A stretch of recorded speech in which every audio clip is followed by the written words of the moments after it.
দলিত ভোটকে নজরে রাখছে শাসক বিরোধী সব পক্ষই। রাহুল গান্ধী জাত গণনার দাবি তুলেছিলেন সংসদে। অপারেশন সিঁদুরের আবহেই সেই জাত গণনায় সায় দিয়েছে মোদী মন্ত্রিসভা। বিহার বিধানসভা নির্বাচনের আগে দলিত ভোট নিজেদের দিকে টানতেই বিজেপির এই পদক্ষেপ বলে বিশ্লেষণ ছিল রাজনৈতিক মহলের। বিজেপি এর আগেও দলিতদের উন্নয়নে তাদের একাধিক প্রকল্প ও দেশের রাষ্ট্রপতি নির্বাচনের কথা বারবার শুনিয়েছে বিরোধীদের।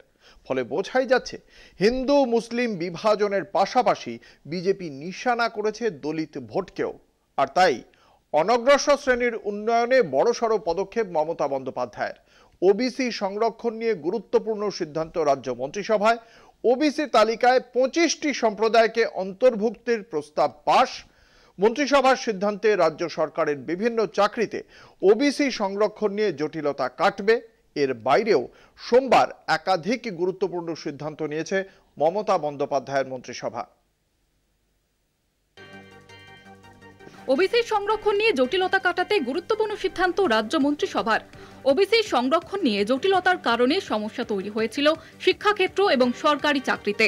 এদিনের পদক্ষেপে সেই সব সমস্যার সমাধান হলো বলেই মনে করছে আমলামহল।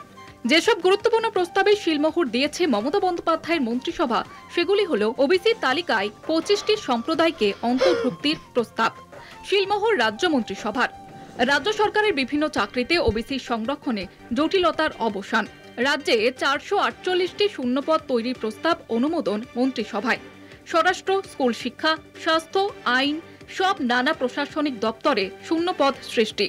একাধিক দপ্তরে চুক্তিভিত্তিক কর্মী নিয়োগের সিদ্ধান্ত। শিক্ষক নিয়োগ পরীক্ষার নয়া বিধিতেও অনুমোদন দিয়েছে রাজ্য মন্ত্রিসভা।